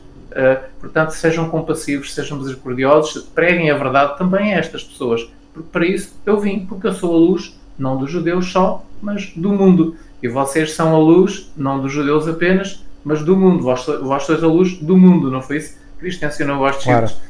Estas eram as lições que Cristo queria dar aos discípulos. Abrir a mente deles para as possibilidades de pregação, de evangelismo no mundo não judeu. E nós vemos depois no livro de Atos que já mesmo depois da ascensão de Jesus ao céu, ele teve que impressionar fortemente a mente de Pedro com uma visão que lhe deu para ele poder quebrar essa barreira que o impedia de aproximar-se do mundo gentílico, não é?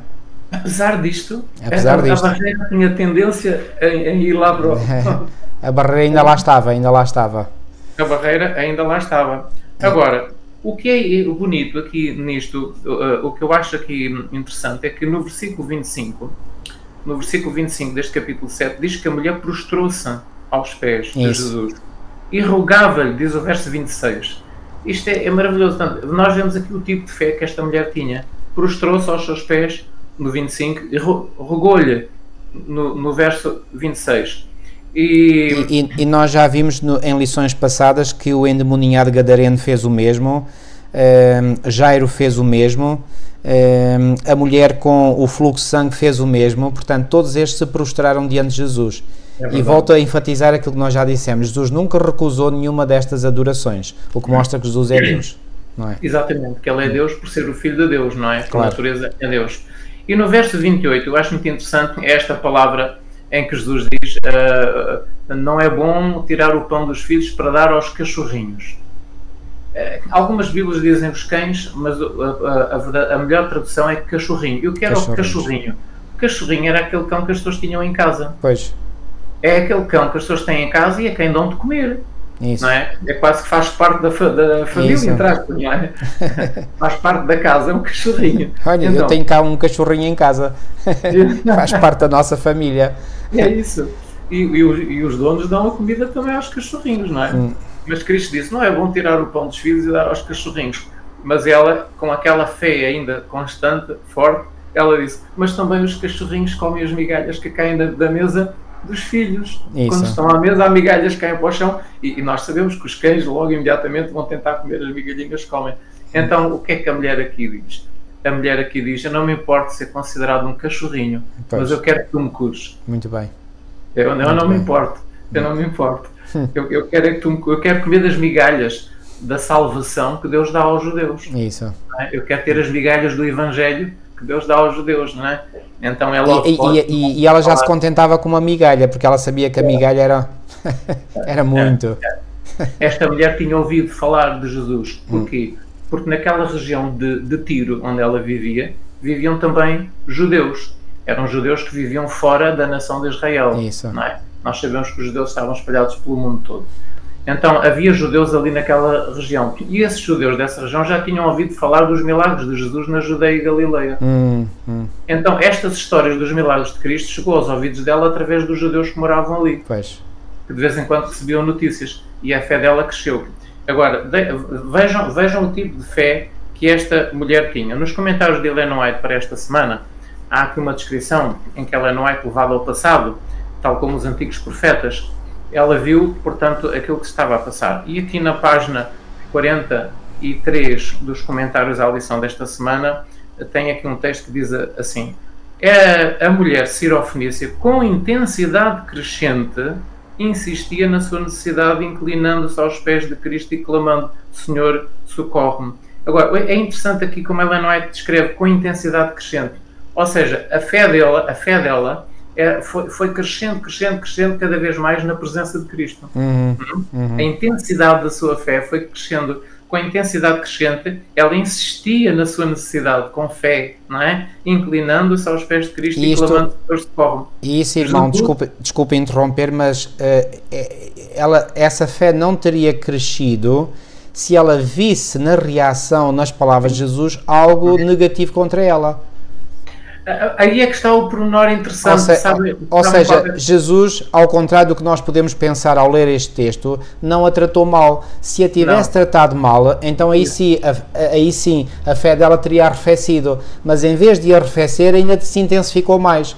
Então, a mulher claramente se sentiu bem-vinda, bem acolhida, bem tratada, respeitosamente tratada por Jesus. Muito bem. E já vamos ver aqui no texto algo que nos mostra que há aqui um pormenor na maneira como Cristo estava a lidar com ela, que ela notou, e esse pormenor fez com que ela sentisse que estava com a pessoa certa, no sítio certo, e que ela podia insistir com aquele homem para ser curada. E o texto continua a dizer: Jesus, continuando aparentemente a rejeitar os seus rogos, de acordo com o insensível preconceito judaico, portanto, Cristo comportou-se como os judeus e os discípulos se comportariam numa situação idêntica, para lhes mostrar que isso é errado, respondeu: não é bom pegar no pão dos filhos e deitá-lo aos cachorrinhos. Com isto afirmava, por assim dizer, que não era justo desperdiçar com os estrangeiros e inimigos de Israel as bênçãos trazidas ao povo favorecido de Deus. Esta resposta teria desanimado inteiramente qualquer suplicante menos fervoroso. Mas, e aqui é que está o mas? E aqui é que está a diferença toda. Claro que ela ficaria, portanto, sem vontade de continuar a suplicar a Cristo, portanto, para que ele a curasse. Não era ela, era a filha, pronto. Estava possessa. Agora, o texto diz: mas a mulher viu que tinha chegado a sua oportunidade. Debaixo da recusa aparente de Cristo, ela viu a compaixão que ele não conseguia esconder. É isso. Ok, então isto é que é maravilhoso. Ela estava olhando para Jesus e suplicando, e ela via no seu rosto, na sua face, no seu olhar, uma compaixão tal que ela sentia que ele estava com compaixão dela e queria curá-la, não é? E ela não compreendia muito bem porque é que ele estava a falar assim, mas via no olhar dele que ele queria ajudá-la e que tinha muita compaixão por ela, e isso fez com que ela continuasse ali a suplicar. Então, viu a compaixão que ele não conseguia esconder. Assim, se bem que fossem muitas as bênçãos concedidas a Israel, não haveria também uma para ela?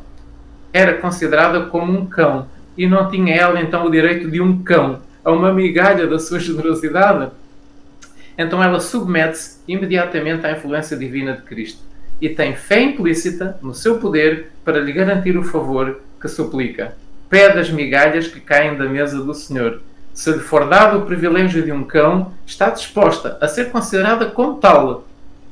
Não é influenciada por nenhum preconceito ou orgulho nacional ou religioso, coisa que havia nos judeus, e reconhece imediatamente Jesus como o Redentor e capaz de fazer tudo quanto lhe pede. É extraordinário. É bonita esta descrição que Ellen White faz do encontro entre esta mulher e Jesus. Portanto, ela quer lá saber dos títulos enfim, do selo que pusessem sobre ela queria a bênção. Isso, ela queria a bênção. E notou que Cristo estava disposto a conceder. E é o que nós hoje devemos desejar, é a bênção do Senhor, não importa quais sejam os rótulos que ponham sobre nós, que nos chamem cachorrinhos ou cães ou o que for, o que interessa é que a bênção do Senhor venha. Agora, isso há é que é aqui a importante. descrição de Cristo, há aqui a descrição do que é que Cristo sentiu. Então, na página 44 dos comentários à lição desta semana, diz assim: o Salvador fica satisfeito, provou a sua fé nele. Ela provou a fé dela em Jesus. Pelo modo como a tratou, mostrou que aquela que era considerada como rejeitada de Israel já não é uma estranha, mas uma filha na família de Deus. Como filha, tem o privilégio de partilhar das dádivas do Pai. Cristo concede-lhe então o que pede. E, concluída a lição dada aos discípulos, voltando-se para ela com olhar de compaixão e amor, diz: ó mulher, grande é a tua fé, seja isso feito para contigo como tu desejas. E desde aquela hora a sua filha ficou sã. Nunca mais foi perturbada pelo demónio.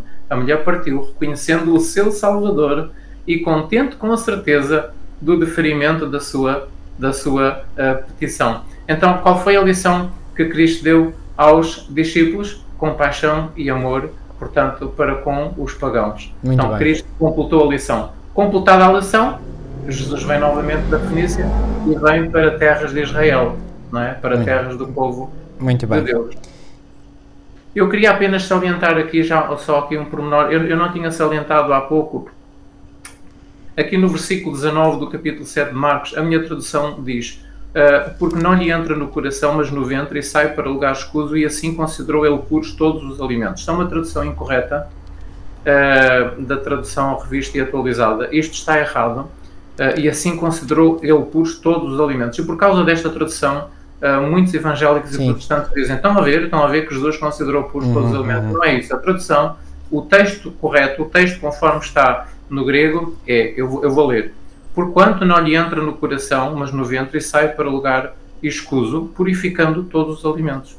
Okay? Portanto, este é o texto correto, não é? E assim considerou puros todos os alimentos. Ele não considerou puros todos os alimentos. O que ele está a dizer é: entra no ventre, sai, e purificando assim todos os alimentos. Não é? Purificando outra interpretação que podíamos dar é que quando diz que Jesus considerou puros todos os alimentos são puros. As carnes imundas, por exemplo, não são alimento. Isso, Está a ver? aqueles que o povo aqueles que de são Deus considerados alimentos para o povo de Deus. Esses são puros. chamadas carnes limpas, não as carnes imundas. Exatamente. As carnes imundas não são alimento. Isso, eu tinha-me esquecido de dizer este pormenor e vem à minha Agradeço, mente. irmão. Ok, irmão, vamos passar então à lição de quarta-feira e eu posso ler aqui o texto correspondente à lição de quarta-feira. Estamos em Marcos capítulo 7, versículo 31 a 37. Isso mesmo. Portanto, os últimos versículos do capítulo 7. E ele, tornando a sair dos termos de Tiro e de Sidom, foi até ao mar da Galileia, ou seja, voltou, como o irmão disse, portanto, para a região da Galileia, pelos confins de Decápolis, que era uma região que tinha 10 cidades, daí o nome Deca, quer dizer 10, e Polis, cidade. Isso. E trouxeram-lhe um surdo que falava dificilmente, e rogaram-lhe que pusesse a mão sobre ele. E tirando-o à parte de entre a multidão, meteu-lhe os dedos nos ouvidos e, cuspindo, tocou-lhe na língua. O que parece um método pouco ortodoxo de curar alguém, não é? Convenhamos. E levantando os olhos ao céu, suspirou e disse: Efata, isto é, abre-te. E logo se abriram os seus ouvidos e a prisão da língua se desfez e falava perfeitamente. E ordenou-lhes que a ninguém o dissessem, mas quanto mais lhe o proibia, tanto mais o divulgavam. E admirando sobremaneira diziam: tudo faz bem, faz ouvir os surdos e falar os mudos. Pois bem, mais uma cura, portanto, ao redor do lago, para recordar o tema da lição da semana passada. Aqui, portanto, foi pela região de Decápolis, não é? E aqui ele encontra este homem que é um surdo, não é? E também mudo, ou aqui esta versão fala em gago, não é? Ou seja, tinha dificuldade em falar. E depois que Jesus o cura, diz que falava perfeitamente. Isto faz lembrar aquela cura do endemoniado gadareno, quando diz que ele estava em perfeito juízo, depois de ter sido curado. Em perfeito, e aqui diz falava perfeitamente. E no versículo 37 diz: tudo faz bem. Pois bem, aqui o autor da lição, e muito bem, diz que este exemplo de cura de Jesus faz-nos, digamos, recordar a criação. E faz-nos recordar a criação por duas coisas. Primeiro, porque aqui o verbo que é usado, portanto, para falar aqui portanto, da cura deste homem, é o mesmo verbo que é, portanto, usado na criação. Por exemplo, exatamente, é o verbo hebreu bará, que quer dizer criar, não é? Isto faz parte, portanto, Marcos usa, digamos, o verbo grego poieo, que pode ser traduzido por criar, fazer, e portanto é o mesmo verbo que a Septuaginta usa para traduzir o verbo hebreu bará, presente em Gênesis 1. Então, isto, e também o facto de ser dito no versículo 37, tudo faz bem, portanto é também uma alusão àquela frase que Jesus dizia, e viu Deus que era bom, e viu Deus que era bom, e viu Deus que era muito bom, não é? No último dia. Então, há aqui claramente, portanto, aqui estes tópicos que mostram, portanto, que Jesus, o que é que ele está, no fundo, aqui a fazer? Jesus está a recriar, portanto, o ser humano, não é? Que foi, portanto, estragado pelo pecado e por Satanás, não é? E esta cura, portanto, é uma cura bem ilustrativa, não é a única, obviamente, mas esta é uma cura extremamente ilustrativa daquilo que Jesus faz pela humanidade. Portanto, restaurar a humanidade à sua situação original. No fundo, este é o objetivo do plano da redenção, correto, irmão? Exatamente, correto, é isso mesmo.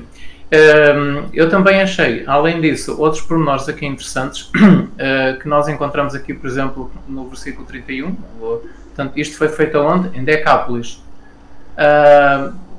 Portanto, lembram-se que a cura dos tais endemoninhados também foi, portanto, nesta região. Foi, não é? Exato. Em que o povo pediu a Jesus para se ir embora, porque tinhas os porcos, 2.000 porcos tinham morrido por causa de Jesus. Por causa de Jesus não, por causa dos demónios. Pronto, ele permitiu.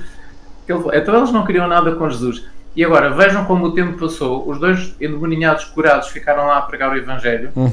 E agora, quando Jesus passa pela mesma região, não é? Toda a Decápolis, porque a Bíblia diz-nos, nós lemos numa lição anterior, que os 2 endemoninhados pregaram sobre Jesus e contaram o que lhes tinha acontecido em toda a Decápolis. Lembram-se? Os endemoninhados curados pregaram sobre Jesus o que ele tinha feito por eles em toda a Decápolis. Eu recordo o texto, irmão, é Marcos 5:20. Ótimo. E ele foi, falando do endemoninhado que Marcos fala, e começou a anunciar em Decápolis quão grandes coisas Jesus lhe fizera, e todos se maravilhavam. Muito bem. Agora, o tempo passou, os meses passaram, e agora no verso 31 do capítulo 7, vemos novamente que Jesus regressa a Decápolis. Então, mas eles não tinham dito a Jesus para não passar, para se ir embora, que não queriam lá. Mas agora Jesus sabia que eles já tinham feito o seu trabalho evangelístico. Isso. E agora Jesus volta a Decápolis, o versículo 31. Então, e a reação qual foi? Agora vejam o 32. É isto que eu achei muito interessante. No versículo 32 diz que eles trouxeram, os habitantes de Decápolis trouxeram um surdo e gago e suplicaram por Jesus o curasse. Da primeira vez mandaram-no embora. Agora já suplicam que ele cure as pessoas doentes. Isso. E até lhe trouxeram uma pessoa. Foram eles que trouxeram aquele homem a Jesus. Ou seja, acham que eles estavam evangelizados ou não? Estavam. Foram bem evangelizados. Agora já apreciavam Jesus. Não é? Outra coisa que eu achei interessante aqui nesta história é o que diz o verso 33. O verso 33 diz que Jesus tirou este doente, com este problema de saúde, da multidão. O que é que isto quer dizer? Quer dizer que quando Jesus passou por Decápolis, os habitantes de Decápolis, ao saberem que ele estava a passar por ali, juntou-se uma multidão. Isso. Uma multidão. Ou seja, estava a acontecer já em terras que não eram de Israel, o mesmo que acontecia na Judeia e na Galileia, em que as multidões se juntavam para ouvir a Cristo. Eu achei isto extremamente interessante, porque a multidão veio para dizer, vai-te embora, não te queremos aqui, dás-nos prejuízos, vai-te embora. E agora veio a multidão à procura dele. Isso já mesmo. o querem. Portanto, este é um ponto que eu achei muito interessante. E nós já tínhamos visto, portanto, numa lição anterior, que Jesus fez questão que os endemoninhados lá ficassem, precisamente para ir trabalhando o terreno dos corações deles. Isso, para preparar o caminho para esta segunda visita. Exatamente. Não é? Que está a acontecer. Achei também interessante o versículo 34. O versículo 34 diz que Jesus ergueu os olhos para o céu. Porque é que será que Jesus ergueu os olhos para o céu? E diz aqui, na minha versão, o verbo suspirou. Porquê que ele suspirou? aqui Ellen White, está aqui um comentário de Ellen White na lição de quarta que diz: suspirou pensando nos ouvidos que não se abriam à verdade e nas línguas que se recusavam a proclamá-lo como Redentor. Onde? Na Judeia e na Galileia. Pois. Ou seja... Ou seja, estava a haver mais aceitação de Jesus em terras pagãs do que propriamente entre os seus.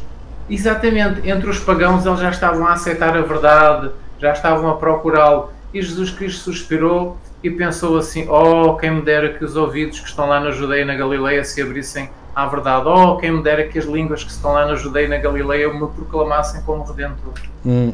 Quem me dera. Aqui as pessoas estão tão contentes. E lá eu tive que vir para aqui também, porque lá as coisas estavam assim um pouco tremidas, não é? Então Jesus Cristo teve que ir para outras regiões. E Jesus Cristo ensinou o seu povo também: quando vocês forem perseguidos num lado, vão para outro, saiam para outro. É isso. Não é? A instrução que Jesus deu, pronto, ele próprio também se comportava assim. E os discípulos depois no futuro, e o povo de Deus ao longo dos séculos também se comportou sempre assim.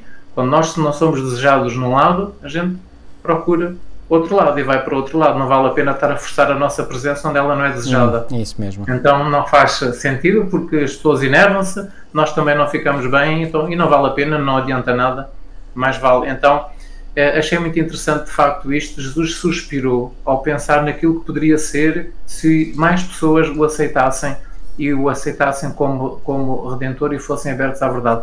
E eu também achei interessante as palavras que estão no verso 37. As palavras que estão no verso 37 diz que a multidão, mencionado no verso 33, maravilhou-se sobremaneira. Então, ou seja, não era uma multidão que estava ali à procura de Jesus simplesmente por curiosidade. Não, a multidão maravilhou-se sobremaneira. Esta multidão já estava convencida, não é? Já maravilhavam-se dos milagres de Cristo, ficavam felizes, ficavam contentes. E sobremaneira, ou seja, a alegria deles era muito grande mesmo. E diziam: tudo faz bem, ou seja, tudo o que ele faz é bem feito. E era... tudo o que ele faz é perfeito, é bem feito. Mas o facto de reconhecerem era um bom sinal. Era. Portanto, foi isto que eu achei aqui interessante. E aliás, os irmãos sabem que a missão de Jesus Cristo na Terra tinha sido profetizado por Isaías que ele haveria de fazer este tipo de coisas. Isso. Onde é que isso está escrito? Em Isaías, no capítulo 35, nos versículos 4 a 6. Nos versículos 4 a 6 de Isaías 35 está escrito que o Messias faria este tipo de curas. Ora, só aqueles realmente mal intencionados, os escribas não eram conhecedores da Bíblia, eram. Os rabis não eram bem conhecedores da Bíblia, eram. Os fariseus eram bem conhecedores da Bíblia, os saduceus eram, os sacerdotes eram bem conhecedores da Bíblia. Então, porque é que os sacerdotes, esta gente que fazia parte do Sinédrio, que eram tão estudiosos, como é que eles não conseguiam reconhecer que Cristo era o Messias? Se este trabalho que o Messias havia de fazer estava perdido em Isaías capítulo 35, versículos 4 a 6. E já agora, irmão, permita-me ler esses versículos. Isaías 35, 4 a 6, dizei aos turbados de coração, ou seja, àqueles que estão preocupados, que têm preocupações mentais: esforçai-vos, não temais, eis que o vosso Deus virá com vingança, com a recompensa de Deus, ele virá e vos salvará. Então os olhos dos cegos serão abertos. E foi isto que aconteceu mesmo com Jesus. E os ouvidos dos surdos se abrirão, também. Então os coxos saltarão como servos, também. Não é? Ou servos. E a língua dos mudos cantará. Também foi o caso deste homem, não é? Porque águas arrebentarão no deserto, e este deserto não é necessariamente um deserto literal, é um deserto espiritual, não é?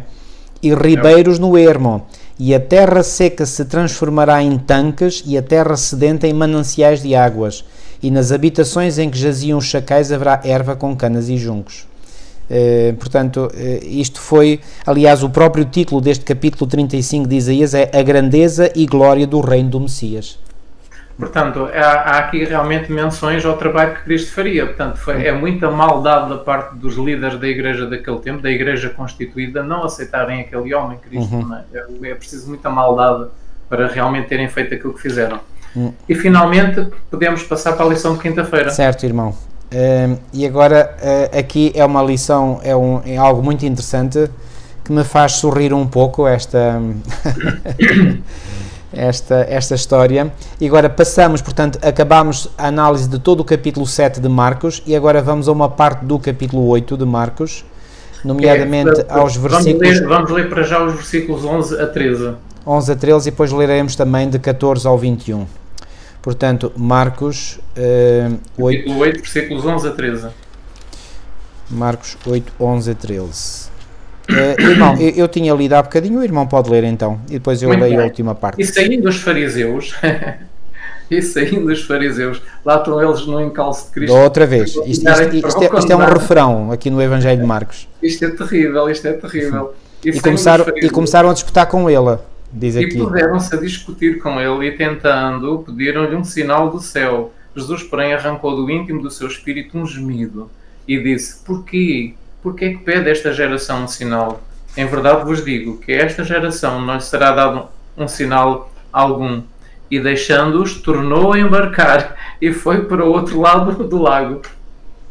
Ou seja, Jesus andava sempre para um lado e para o outro do lago, não é? Ele cruzou muitas vezes este lago. Este lago. Que tinha, nós já tínhamos visto, 13 km mais ou menos de largura e 40 e poucos de comprimento, não é? 21 de comprimento. 21 de comprimento e 13 de largura. E 13 de largura. Mas era mais portanto, o trajeto oeste-este que era feito por Jesus. Sim. Do que propriamente o trajeto norte-sul. Era aos 13 km. É aos 13. Muito bem. Então, o que é que nós temos aqui? Já agora, quando diz aqui no versículo 10, e entrando logo no barco com os seus discípulos, foi para as partes de Dalmanuta. Ao compararmos este texto com o texto paralelo de Mateus 15, 39, e podemos ver esse texto em Mateus 15, 39. Isso. Aí vamos aprender que isto é as vizinhanças da cidade de Magdala. Isso. E portanto diz aqui, tendo despedido a multidão, entrou no barco e dirigiu-se ao território de Magdala. E outra versão fala noutro termo, que é, agora não me recordo, aqui a Almeida Revista Atualizada fala, deixa-me ver... É regiões de Dalmanuta. Magadã, assim é que é. Magadã. Mas aqui na versão Almeida Revista e Corrigida, portanto, fala em Magdala. Ora, sabemos, por exemplo, que Maria Madalena era de Magdala. E vendo no mapa, embora haja alguma discussão entre os eruditos bíblicos qual seria a região de Magdala, podemos ver que era a região mais ocidental do Mar da Galileia. Portanto, forma ali uma pequena saliência o Mar da Galileia na parte ocidental, e era exatamente nessa parte mais ocidental do Mar da Galileia que era então Magdala, um pouco a norte de Tiberíades. Isso. E era pertíssimo da cidade ou da vila onde Jesus tinha a sua casa, não, que não era dele, era ali o abrigo onde ele dormia, que era Cafarnaum. Mesmo pertinho de Cafarnaum. Uhum. Cafarnaum é um pouco ainda mais para norte, ficava lá no norte do Mar da Galileia. Sim. Então aqui eles começam, portanto, curioso que aqui no versículo 12 na minha versão diz que Jesus suspirando profundamente em seu espírito. Vimos há bocadinho a razão porque Jesus suspirou, aqui ele suspira novamente. E deixando-os, versículo 13, tornou a entrar no barco e foi para a outra banda. E aqui portanto, deixa-me ver, portanto... e agora aqui, a partir do versículo... Agora podemos ler o versículo 14 então a 21. 14 até ao 21, sim, até ao fim deste episódio. E eles esqueceram de levar pão, e no barco não tinham consigo senão um pão. E ordenou-lhes dizendo, olhai, guardai-vos do fermento dos fariseus e do fermento de Herodes. À luz de Mateus 16, 12, este fermento é as doutrinas, ou os ensinos, dos fariseus, e lá também diz em Mateus dos saduceus. Agora, o que eu acho interessante aqui no versículo 16, isto arranca-me um sorriso, e arrazoavam entre si dizendo, é porque não temos pão. Coitados dos discípulos, eles tinham a mente às vezes tão limitada. Estavam formatados, estavam formatados naquilo que eles aprenderam e não conseguiam sair daquilo. Mas Jesus também os censurou por isso. Censurou. Versículo 17, e Jesus, conhecendo isto, disse-lhes, para que arrazoais que não tendes pão? Não considerastes, nem compreendestes ainda? Tendes ainda o vosso coração endurecido? Portanto, aqui Jesus faz-lhes uma repreensão um pouco dura. Tendo olhos não vedes, e tendo ouvidos não ouvis, e não vos lembrais. Quando partiu os 5 pães entre os 5.000, quantos cestos cheios de pedaços levantastes? Disseram-lhe, 12. E quando partiu os 7, e esta segunda multiplicação é a que vem mencionada aqui no mesmo capítulo 8, nos versículos 1 a 9. E quando partiu os 7 entre os 4.000, quantas alcofas cheias de pedaços levantaste? E disseram-lhe, 7. E ele lhes disse, como não entendeis ainda? Ou seja, o que é que Jesus estava aqui a querer dizer?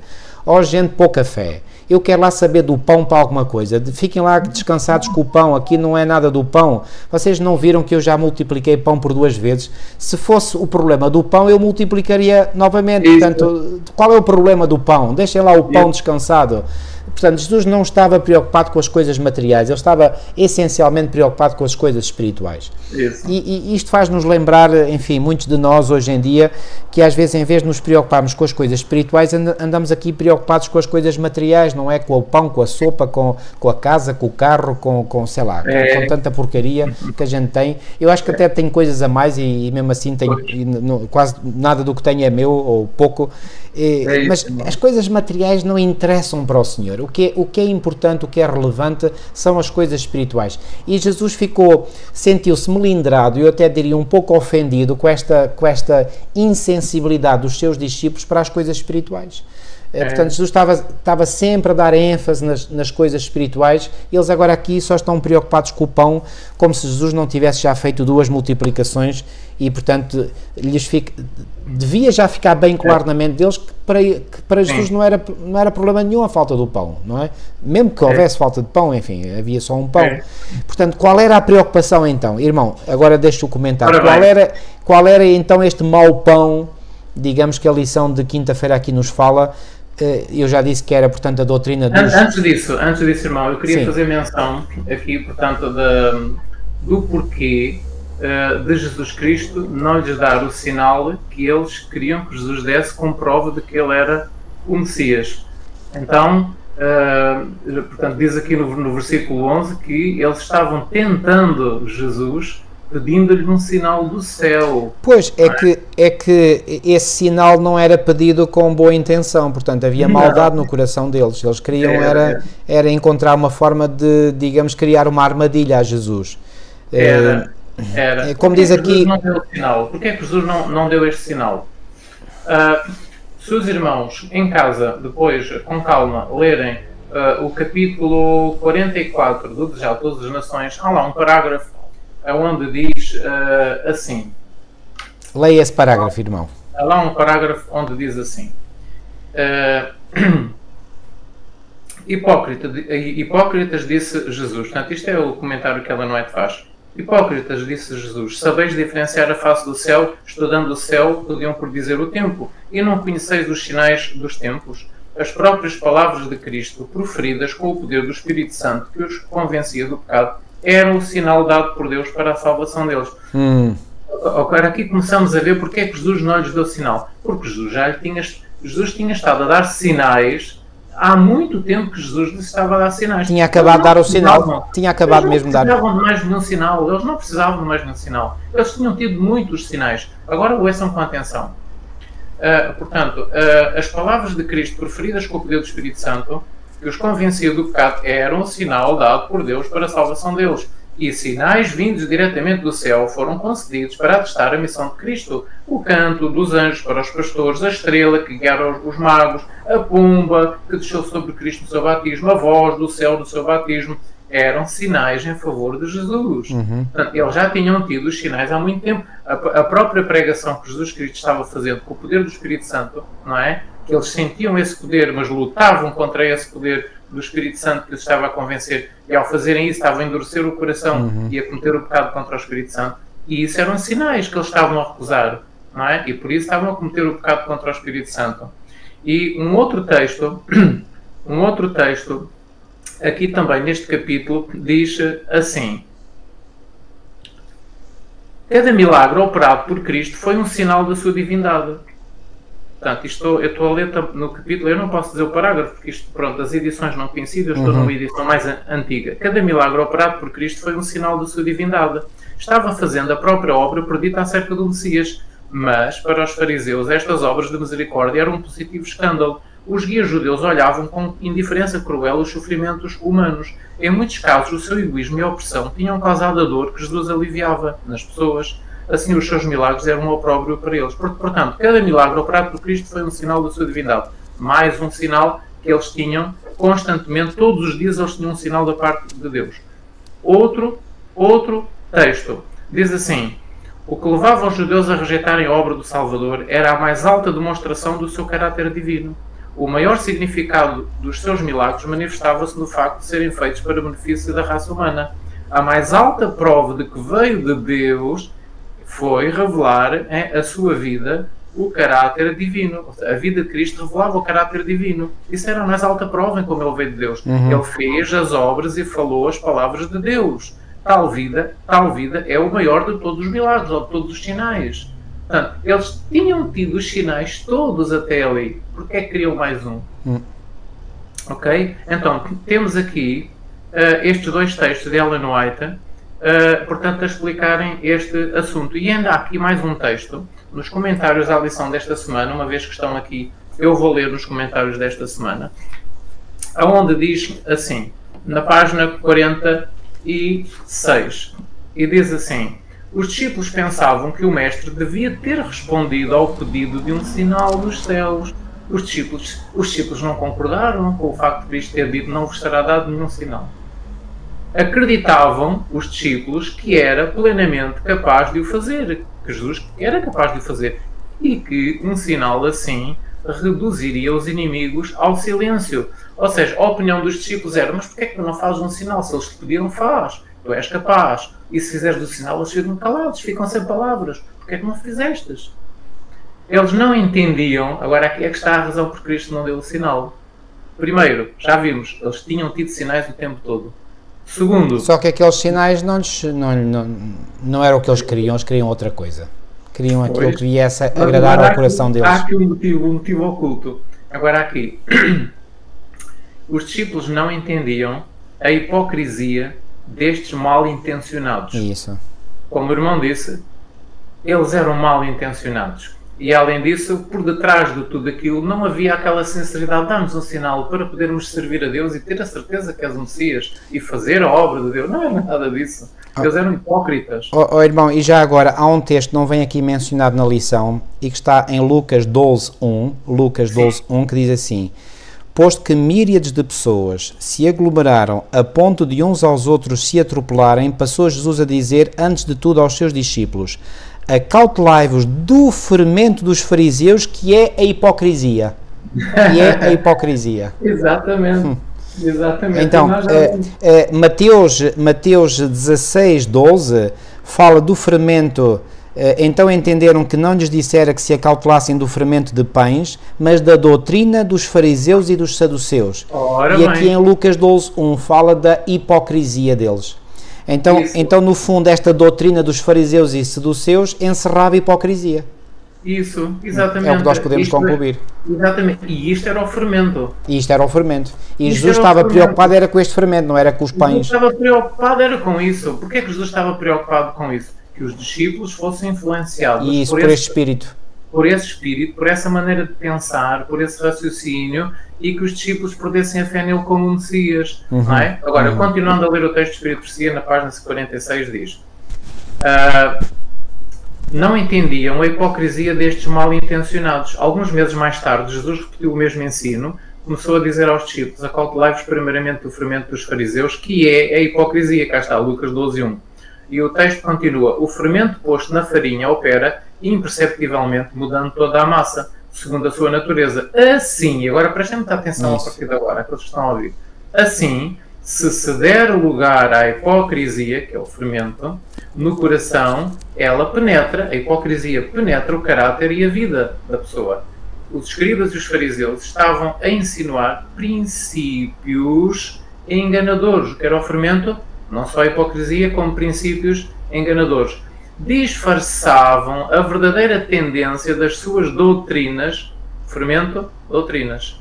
Disfarçavam a verdadeira tendência das suas doutrinas e aproveitavam toda a ocasião para as introduzir artificiosamente no espírito dos ouvintes. Estes falsos princípios, quarta definição do que era o fermento. Mas no fundo está tudo ligado, está tudo interligado. Tudo interligado. Estes falsos princípios, uma vez aceitos, operavam como fermento na massa, penetrando nela e transformando o seu caráter. Era este ensino enganador, 5, definição, a quinta definição, que tornava tão difícil para o povo receber as palavras de Cristo. Porquê é que Jesus disse isto aos discípulos: cuidado com o fermento dos fariseus, que era os princípios enganadores, era a hipocrisia, eram as doutrinas, eram os falsos princípios e era o ensino enganador. Porque é que ele queria que os discípulos tivessem cuidado? Porque o povo já estava a ser afetado por isso. Pois. Tanto que o verso diz aqui, era este ensino enganador que tornava tão difícil para o povo receber as palavras de Cristo. Nós sabemos que havia muita gente que seguia Cristo e que ia atrás dele para o ouvir, mas também havia muita gente que não ia. Isso. Não é? A nação era muito grande, havia multidões atrás dele. Não eram todos, certo. Havia muitos que não iam. Porquê é que não iam? Devido ao fermento dos fariseus, que controlavam e que influenciavam a mente das pessoas para não aceitarem Cristo. Isso. Para não aceitarem Cristo. Olha, cuidado com aquele veio da igreja tal. Aquele cuidado diz-se que ele fez isto, isto e isto. Não aceitam, tenham cuidado com ele. Portanto, ainda hoje, este espírito existe. E as pessoas, coitadinhas, às vezes dizem assim: mas eu gosto daquilo que ele diz, ele ensina bem a palavra, mas cuidado, fomos avisados, há qualquer coisa. Olha, é melhor não lhe darem ouvidos. E assim é feito o trabalho que Satanás quer, não é? E isto tem sido assim ao longo dos séculos. É fanático, é extremista, é fundamentalista, é radical, é extremista. Põe uma série de rótulos na... Põe uma série de rótulos e as pessoas, coitadas, portanto, ouvem aquilo e já ficam com o pé atrás. Isso.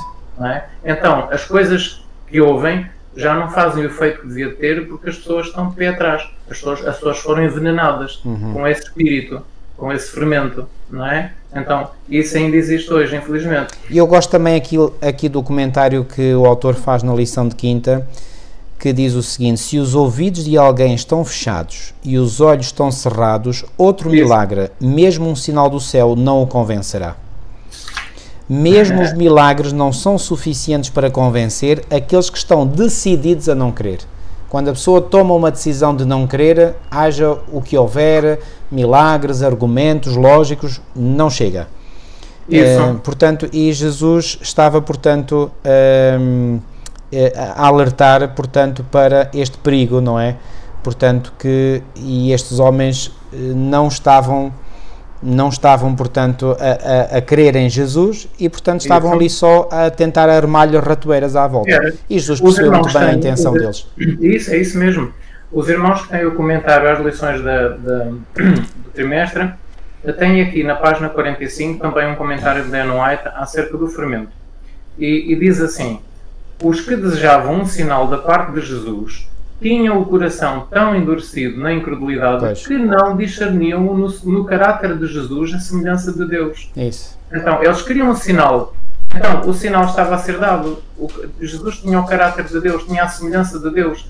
E depois as coisas que ele fazia, não é? Então, mas eles tinham o coração tão endurecido na incredulidade que não conseguiam perceber isso. Depois esperavam a pedir sinais. Não viam que a sua missão estava em harmonia com as Escrituras. A missão de Cristo estava em harmonia com as Escrituras. Nenhum sinal que pudesse, agora aqui, nenhum sinal que pudesse ser dado no céu ou na terra os ajudaria. Porque a incredulidade era muito grande, eles tinham o coração endurecido. Jesus suspirou, cá está o tal suspiro. Jesus suspirou profundamente em seu espírito e, afastando-se do meio dos sofistas, os sofistas que usam sofismas, isso, tornou a entrar no barco com os seus discípulos. Atravessaram do novo lago no meio de um silêncio doloroso. Depois disto acontecer, eles pediram um sinal. Vocês têm tido tantos sinais, eu não vos vou dar mais sinal nenhum. Vocês estão duros, endurecidos, não adianta qualquer sinal que eu dê. Jesus pegou no barco, foi para o outro lado. E houve um silêncio na viagem toda, até que Jesus diz esta tal frase. Portanto, diz aqui que era um silêncio doloroso. Os discípulos estavam tristes porque Cristo não fez o sinal. Por outro lado, quando Cristo diz a tal frase, cuidado com o fermento dos fariseus, eles ainda por cima pensam, o fermento, pois realmente só temos um pão, ele está a pedir para a gente comprar pão, mas não podemos comprar pão dos fariseus porque o fermento que eles usam no pão não é bom. Então, santa ignorância. E então foi assim que as coisas aconteceram. Agora o texto continua assim, o texto do Dan White continua assim. Então, atravessaram o lago no meio de um silêncio doloroso. Chegando ao ponto mais distante do outro lado do lago, Jesus disse: acautelai-vos do fermento dos fariseus e saduceus. No entanto, os discípulos não compreenderam Jesus. Com a súbita partida de Magdala, esqueceram-se de comprar pão. tendo consigo apenas um. Entenderam que Cristo se referia a esta circunstância, advertindo-os para não comprarem pão a um fariseu ou a um saduceu. A sua falta de fé e de visão espiritual levaram-nos muitas vezes, tal como agora, muitas outras vezes, a compreenderem mal as suas palavras. Então Jesus censurou-os por pensarem aquele que alimentara milhares com uns poucos de peixes e pães de cevada poderia naquela solene advertência referir-se meramente à comida temporal. Havia o perigo, agora aqui é que está, havia o perigo de que o astuto raciocínio dos fariseus, o fermento, havia o perigo de que o astuto raciocínio dos fariseus e saduceus levedasse, fermentasse o quê? Os discípulos, com a incredulidade, o fermento, levando-os a considerar levianamente as obras de Cristo, que era assim que estava a acontecer com os fariseus, não é? Não é? A incredulidade deles estavam a considerar as obras de Cristo como sendo que, fazes isso pelo Espírito de Beelzebul. Chegaram a este ponto, não é? Claro. Chegaram a este ponto. Então nós vemos aqui que o que Jesus estava a adverti-los era, cuidado, vocês não comecem a pensar como eles, vocês vão ficar como eles. Ora bem. Então tenham cuidado. Porquê é que Jesus diz isto? Porque os discípulos ficaram tristes de ele não ter feito o sinal. Eles já tinham feito triste, lembram-se da lição anterior? Eles tinham ficado tristes quando a multidão queria coroar o rei, não é? Aquela multidão, certo. E Cristo fez o milagre dos pães e dos peixes. O que é que a multidão queria? Coroar o rei. O que é que os discípulos queriam? Que excelente ideia, vamos coroar o rei. Nós estamos ao vosso lado, vamos fazer isso. E Jesus Cristo disse, passem para o outro lado do lago. Pois. A multidão quer que se vá embora. E eles ficaram chocados com o facto de Cristo não se declarar o Messias. E agora, novamente, acontece uma situação em que eles pedem o sinal, Cristo não dá o sinal, os discípulos todos magoados por Cristo não ter feito o sinal, a dizer que ele era o Messias. E qual era o perigo disto? O perigo disto era eles começarem a duvidar, será que ele é o Messias? Compreendem? E por isso é que Jesus Cristo disse, cuidado com o fermento dos fariseus, não comecem a pensar como eles, não comecem a ser incrédulos como eles. Pois. Lembrem-se dos milagres, não vão atrás do ceticismo, da incredulidade, vocês vão ficar como eles, cuidado desse fermento, que é a maneira deles pensarem, não tenham essa maneira de pensar. É por isso que Jesus faz este aviso no barco, porque eles estavam tristes, estavam interiormente, estavam incomodados de ele não ter dado o sinal. Compreendem? Então, é assim. Portanto, e quando nós compreendemos estas coisas todas, o Evangelho torna-se realmente algo extremamente interessante. O Evangelho, estudar a vida de Cristo, estudar o porquê das coisas, não é? E Jesus, então, no fundo, com o seu Evangelho, quer simplificar o ensino, não é complicar, é pelo contrário, é descomplicar, porque complicado tinha sido ele feito pelos fariseus e pelos escribas, não é?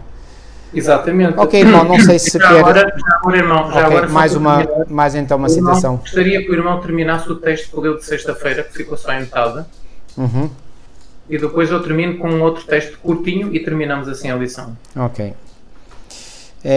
Portanto, a religião de Cristo é a sinceridade em si mesma, zelo pela glória de Deus, eis o motivo implantado pelo Espírito Santo. E unicamente a sua operação eficaz o pode implantar. Só o poder de Deus pode expulsar o egoísmo e a hipocrisia. Esta mudança é a evidência da sua ação. Quando a fé que aceitamos destrói o egoísmo e o fingimento, quando nos leva a buscar a glória de Deus e não a nossa, podemos ficar a saber que é verdadeira. Pai, glorifica o teu nome. Foi o pedido que Jesus fez em João 12, 28. Era a nota tónica da vida de Cristo.